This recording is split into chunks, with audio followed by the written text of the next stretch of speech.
Welcome to Ostpolitics Studio. I'm Natso Berizzo. On this show, we break down major international events. Today, we are looking at the conflict involving Iran, Israel, and the United States. Together with my co host and today's guest, Dr. Bidzina Lebanidze, we will go through the latest headlines and reactions and discuss what they tell us about the conflict and the wider international response. Dr. Lebanidze is a research fellow at the Black Sea Institute for Geopolitics and Governance here in Berlin, associate professor of international relations at Ilia State University, and associate fellow at Friedrich Schiller University, Jena. Bidzina, welcome. Thank you. Let's start our conversation with Europe. I have a joint statement here from France, Germany, and the United Kingdom, which condemns indiscriminate Iranian attacks across the region and urges Tehran to stop. Can you explain the European stance on this issue in more detail? Sure, thanks for the question. Yeah, so the first thing probably you have noticed, or everyone would have noticed, is the European Union. Its official institutions issued a lot of statements of concern, and and we are so used to it. It's almost pathetic from the European Union. So whatever happens, they issued those statements that are not backed by any credible steps on or by any credible measures that you would expect from the European Union. And in fact, I counted from the EU and EU member states, over 50 statements of concern came in last week. And this sounds very pathetic and even hypocritical, especially to my Eastern European ear, for someone who has been observing the EU politics for 25 years, and this is what the EU does. But then the EU realized quite soon that it is the areas, the regions that will be the most affected by the war or by the broader conflict in the Middle East. And they then started to take some measures, and they also started to signal more active policies aimed at deterring the extension of conflict, and both in space and in time. And we have also seen a couple of steps. For instance, France sending part of its navy to the Red Sea, and the UK also making some similar statements, and even Germany also becoming more active. And I think the Europeans now realizing that there is a lot of at stake for them if this conflict will continues. They are trying to contain it, and they are trying somehow to ensure that the situation de-escalates and it doesn't result in protracted war that would result then again in a lot of major negative spillover effects for the European Union. I see. I found this statement very interesting from Kaya Kallas. Let me read this. In this post, Kallas says that Tehran's strategy is to spread chaos and destabilize the region. She also says that the best outcome would be a democratic Iran that no longer threatens its neighbors. That is where I want us to pause for a little time. How should we read this kind of messaging? Your reactions? I read this tweet by Kaya Kallas, and I liked the wording she used, the dream scenario, uh, and uh, and yeah, I mean it is a dream scenario that somehow democratic Iran would emerge from the current conflict, and I think the chances are very low, almost non-existent, that this will happen.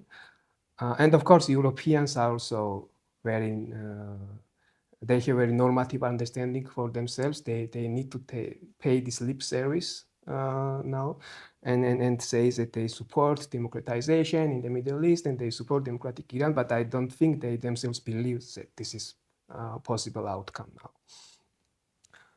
Um, and and also besides, I think EU has generally a wrong image worldwide of democracy promoters. That it is assumed, that the conventional wisdom says that Europeans generally promote democracy and good governance and rule of law. But in fact, I have done research on this, and if you look at empirical evidence, it suggests the exact opposite. That European Union, EU member states, in most cases, they don't support democracy, but they support authoritarian stability, at least in their surrounding geographic regions, because they understand that democratization in the short term can produce a lot of negative spillover effects for the European Union, including instability, refugee flows, etc., and very often it can result in more unrest and more chaos. So the rationale behind this logic is very rational, and that's why the Europeans very often support authoritarian leaders and authoritarian structures over uncertain democratic openings. And I think they are going now in this direction also. In this situation, they understand the chances for democratic opening are quite low, and they would be happy with authoritarian Iran. For them, the main objective would be the de-escalation and to ensure that the current war ends quickly and it does not end up in some very protracted conflict between US and Iran. I see. Thank you, Bidzina, for this very interesting and some would say controversial insights. Let's move our discussion closer to home, to Germany. I'm reading from a post summarizing Friedrich Merz's position. The message is quite clear. He warns against a Syrian scenario, says Iran should become stable and functional from within, and openly links this to Europe's own interest, avoiding new refugee flows. What are the main priorities for Germany, and how do you expect different German parties to react to this framing, and with what consequences for domestic politics? Yeah, I mean, the main priorities of Germany are basically those that you just listed. Uh, and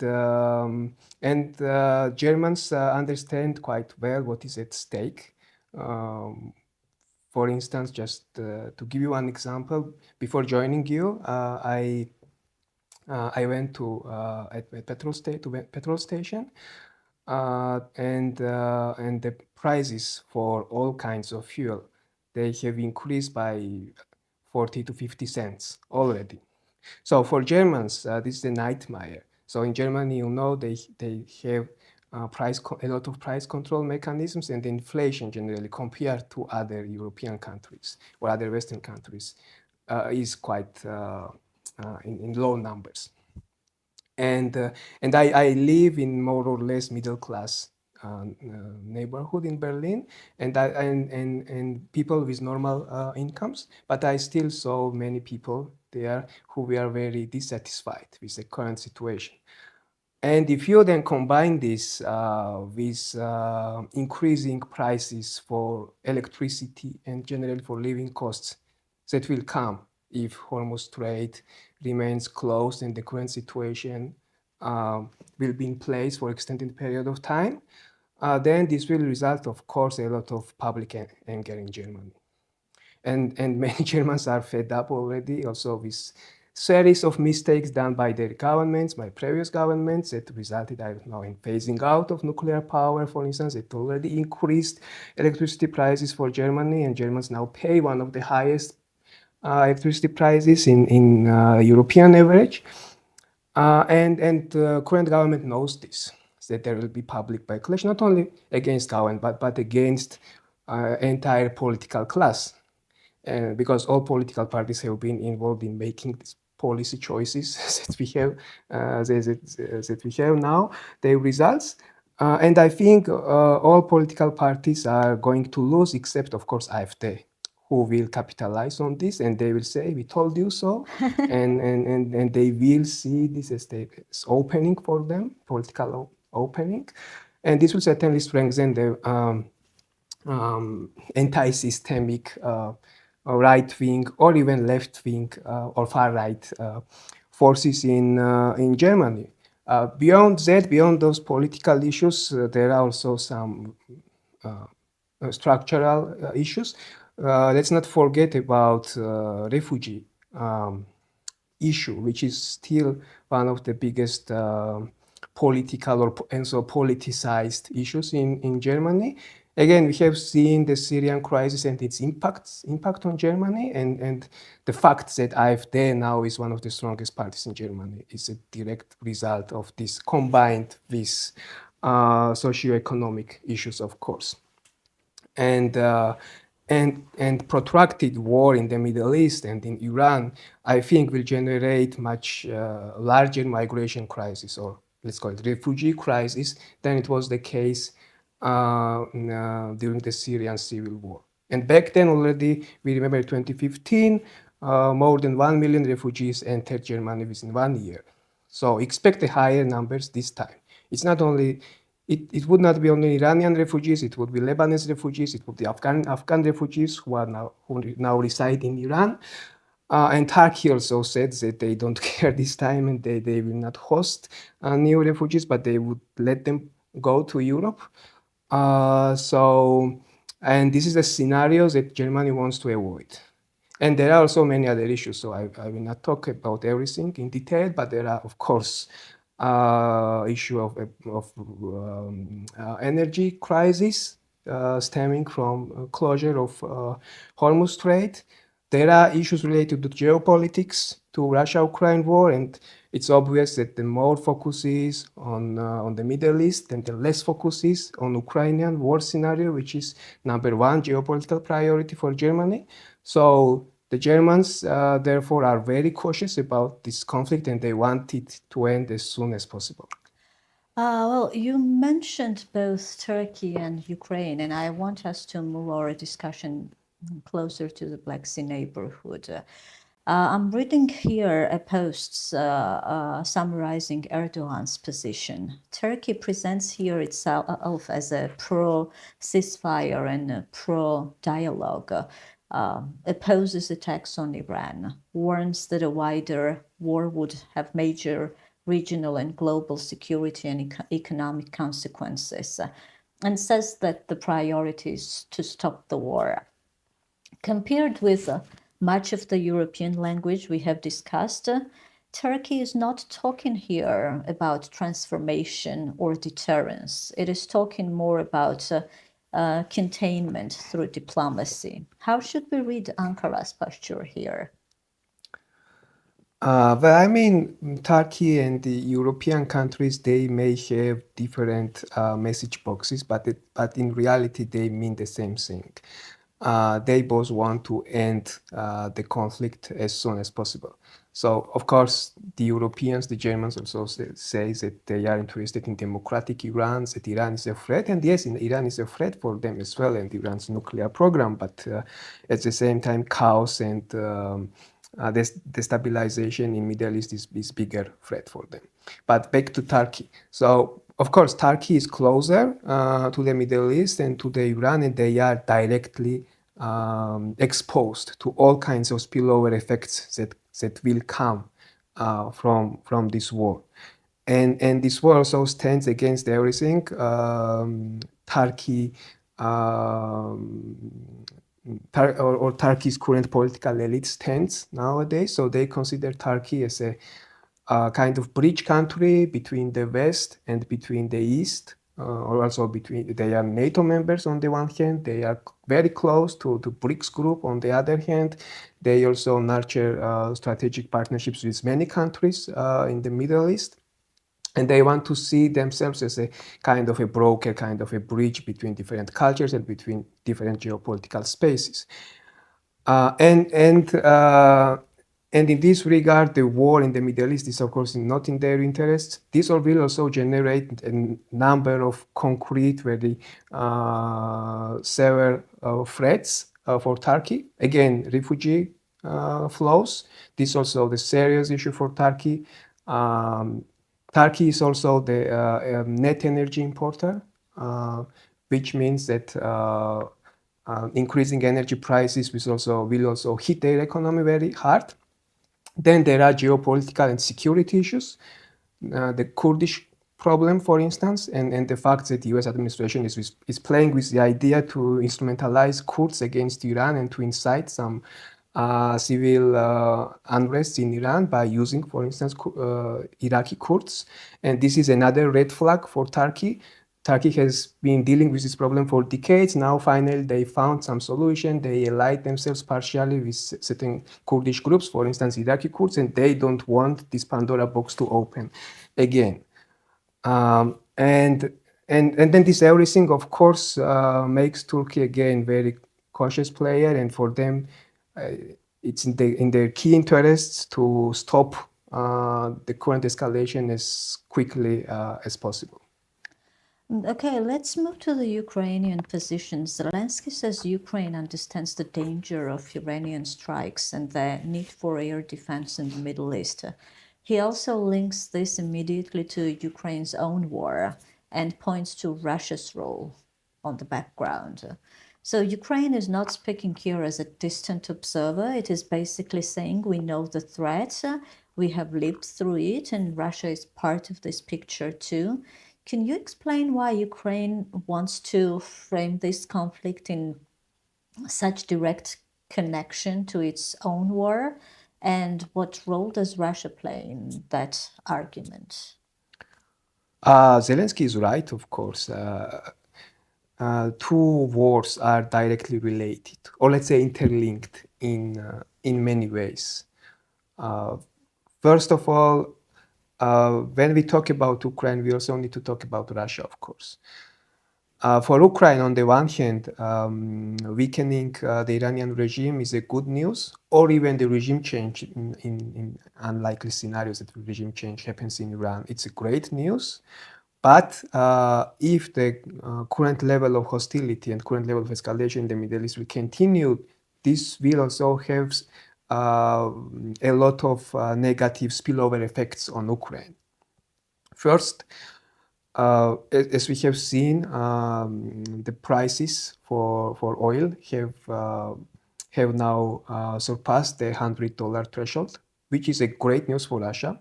Russia has been running budget deficits and very tight fiscal figures in last few years, and this will help them at least to partially stabilize their economy and to mobilize more their war machine and war economy. Second, it's also about military economy and about weapon economy. So we know that currently we have a shortage of defensive equipment worldwide. If we imagine that there is a world market for defensive weapons, there is a shortage, for instance, of Patriot interceptors, of all other kinds of defensive equipments, and Ukraine for last 2 or 3 years has been having severe shortages in all kinds of defensive infrastructure. And now we see that the Gulf states, the United States, Israel are using a lot of those interceptors, all kinds of. The more those interceptors are used in the Middle East, the less will be available for Ukraine in the future. So there is the direct link between Iran war and Ukraine war also in this regard. So overall, I would say that the regime change in Iran is, of course, in Ukraine's interests, but continuation of war in Iran is against Ukraine's interests.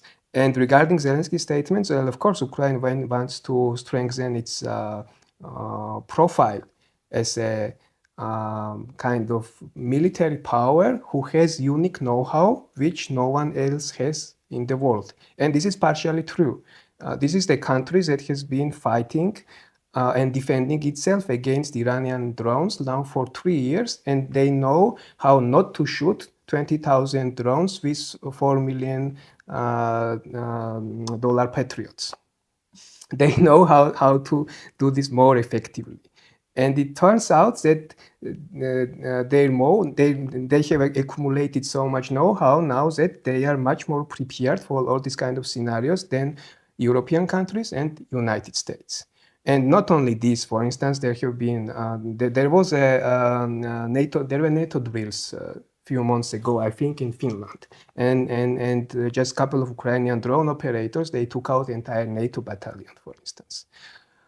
In scenario, of course, in war scenario. So yeah, I mean, Ukraine's know-how is no joke, and they want to capitalize on that and show also the Washington and their partners that they are not only security consumers, but they are also security providers. And cooperation with them also makes sense for the US, especially if you consider transactional nature of current US administration. So the Ukrainians basically are saying, so we are also worth something, and if you cooperate with us, we can also provide something that will be useful for you.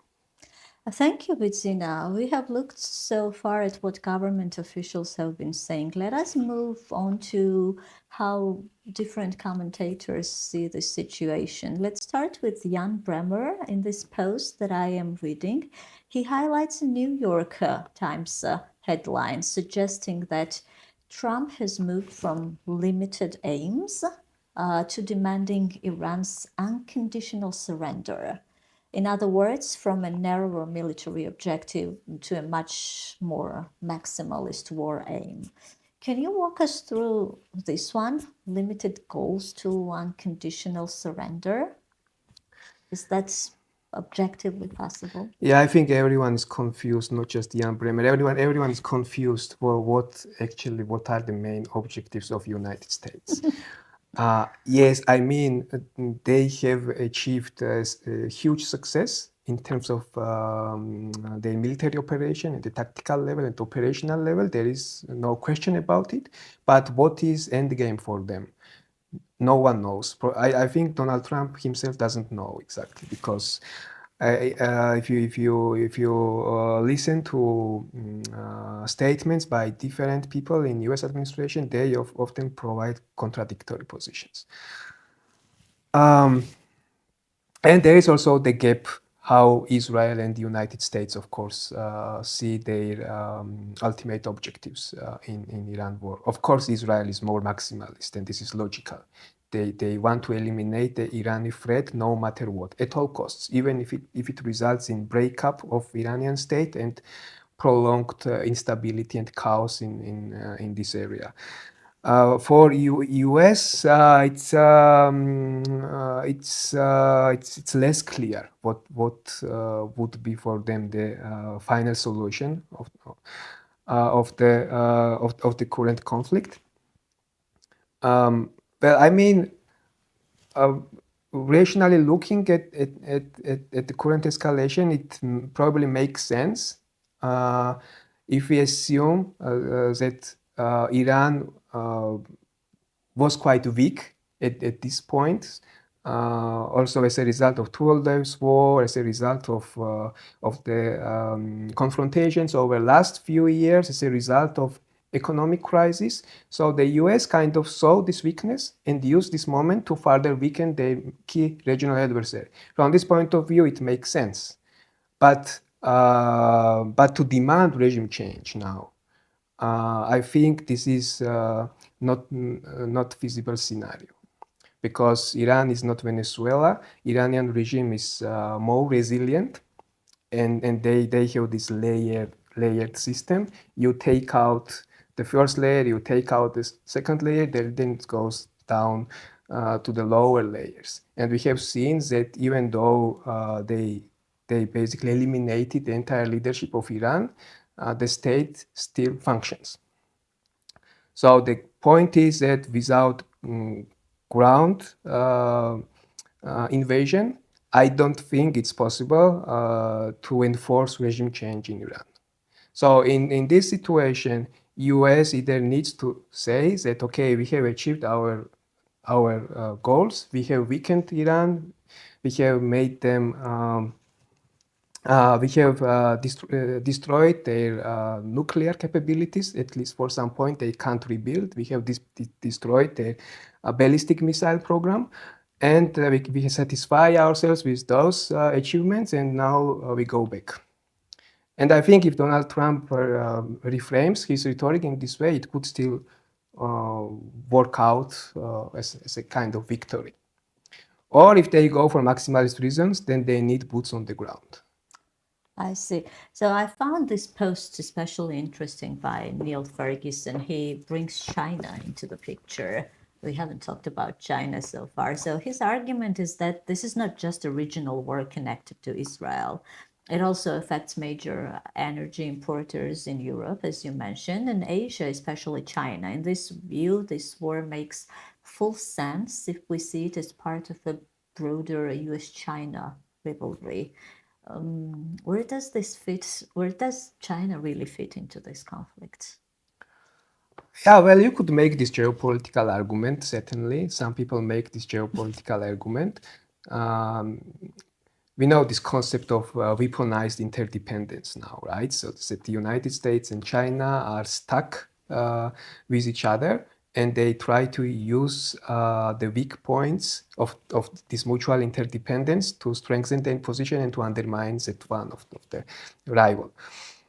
And if we apply this lens, certainly yes, then we can see the chain of logic. Okay, United States took out at least partially Venezuela, took control over Venezuela's oil policy, at least to some extent, and now by undermining the Iranian regime, it basically takes out another key regional rival, who has a very close economic, energy, military, political ties to China.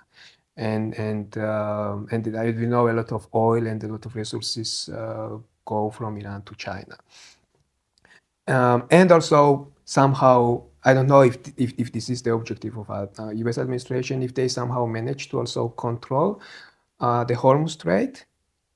This would be also the huge blow to China and huge advantage to the United States, because Hormuz Strait is the key choke point now of global energy flows, but not only energy. For instance, significant share of fertilizers, they also originate from Middle East and go via Hormuz Strait to China, by the way, also, and to other countries.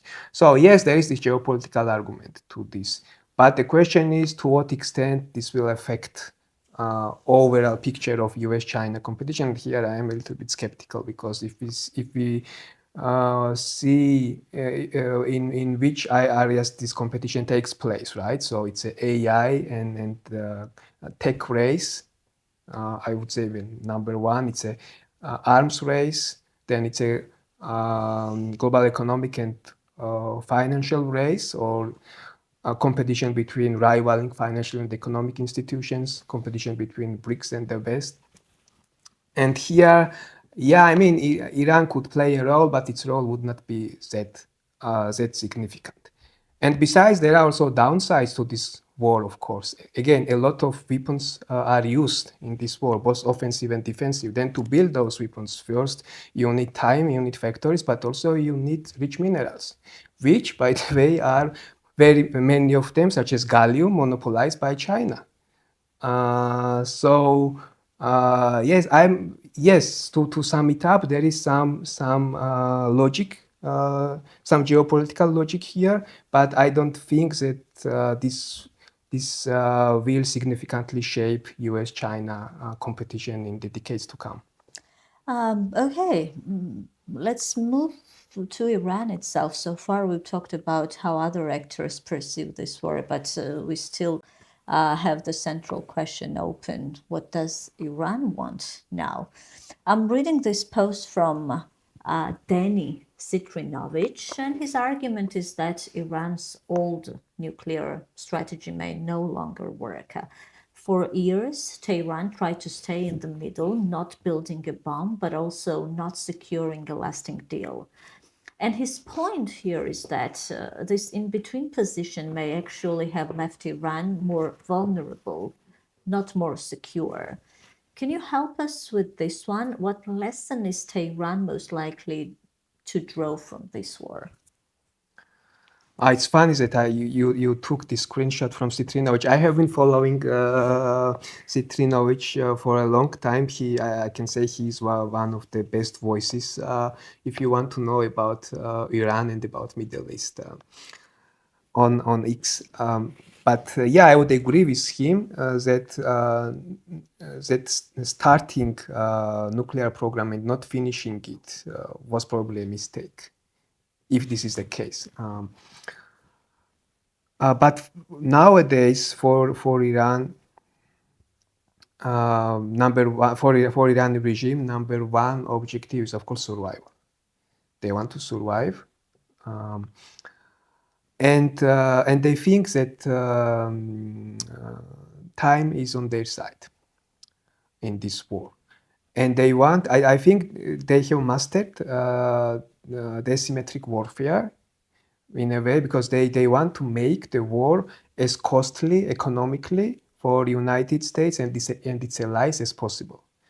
So on the one hand, if you now think about Iran basically launching the drones and missiles towards every Gulf country, basically every Gulf country, this does not look rational. But on the other hand, uh, this raises significant economic and energy costs for those countries, and financial costs, and political costs, and this puts then in a pressure on the United States. Um, then again, from closure of Hormuz Strait, and again the oil prices spiking, and uh, this also contributes to increasing costs in the U.S. and and let's not forget there are elections in the U.S. now in 6 months, and so Trump needs to have some good record of his presidency. And if the extended period of this war results in some kind of economic crisis or economic pressure within the U.S., of course it will not be good for him. So and in terms of military confrontation, we don't know what's the situation on the ground, how many drones Iran still has, right? So according to some estimates, it could be from 10,000 to up to 100,000 just drones, and they're also producing um, every week, a couple of hundred drones. So they can wage the low profile warfare for some time, for several weeks at least. And they hope that either Trump will lose interest because Trump is known for his short attention span, and somehow finish the war. And then they hope that in this period they can manage to survive and probably make some deal with or some achieve some ceasefire, some sort of ceasefire with United States. Let's stay on the topic of Iran for a little while. Here, I have this post by Hudson Institute. The argument is that Iran entered this war with two broad goals. The first one is to pull regional states away from Washington, which I think you touched upon. And the second one is to force the United States into a hard choice, either accept the survival of the regime or force the costs of a much bigger military confrontation, potentially even a ground operation. How plausible is that? Can Iran's survival strategy really be broken without a ground war? Oh, yeah, it's a good question because everyone is asking this question whether Iranian regime can be brought down without ground operation. And if you look at empirical evidence, it suggests that no, they can't. So only aerial war can't bring down the regime in a foreign country. Or for this, you need at least one of the criteria that either there is some major insurgency in Iran, either in Tehran or in the Iranian provinces, and for this you need local allies, so Kurds basically. But there are also many questions about instrumentalizing Kurds for this purpose, because Kurds have been also different Kurdish fractions. They are also not monolithic group, of course. They have been betrayed, in fact, many times by United States and its allies, and they would not so easily trust the US again.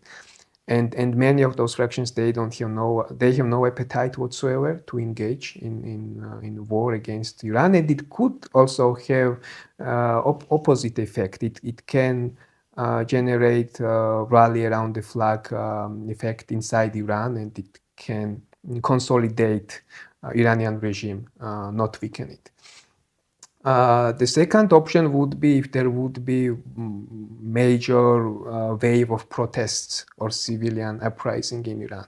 We have witnessed those protests some time ago, but nowadays we don't see it. At least not at a huge scale. If those conditions are absent, then only one scenario remaining is a ground invasion, boots on the ground. And I don't think US is now ready to engage in long ground warfare in Iran. I say thank you. Let us move towards the end now, and let me ask the big question. If a decisive military victory looks unrealistic without a ground war, then what is the realistic way out of this conflict? I only see negative and pessimistic scenarios here. So first scenario would be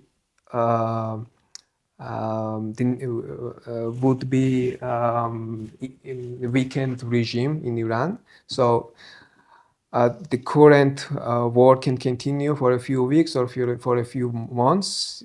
US and Israel can decimate, I don't know, all kinds of nuclear sites in Iran. They can destroy their ballistic missile capacities, and they can destroy the infrastructure, and they can leave Iran in shambles and go back and declare victory. And this would be victory, because the key regional rival uh, would be partially destroyed and weakened. But Iranian regime would survive, and they would be motivated to rebuild their nuclear program, to rebuild their ballistic missiles, and they would be even more radical than their predecessor. The second scenario is a civil war and even breakup of Iran as a unitary state and prolonged instability in the Middle East. No one wants it. Europeans are terrified of this scenario. Turkey, regional states, Gulf states, no one wants it, but this could be one of the scenarios. Third and most nightmarish scenario would be if Israel and the US are frustrated by the results, by the outcomes of the war, then Israel may be tempted to use tactical nuclear bomb against Iran. This would, of course, destroy Israel's image, whatever is remained of it, and this would also destroy a nuclear non-proliferation regime. If this happens, you can expect 10 to 20 new nuclear states within 5 years of time frame. So therefore, this is the most pessimistic and most negative scenarios that we could expect. Thank you, Bidzina. On this pessimistic note, we end here. This was thoughtful and sharp as usual. Today we looked at not only what the conflict looks like, but also at different narratives, interests, and goals surrounding it. We will continue tracking this here on Ostpolitics Studio. So come back for the next episode. Thanks for listening. Thank you.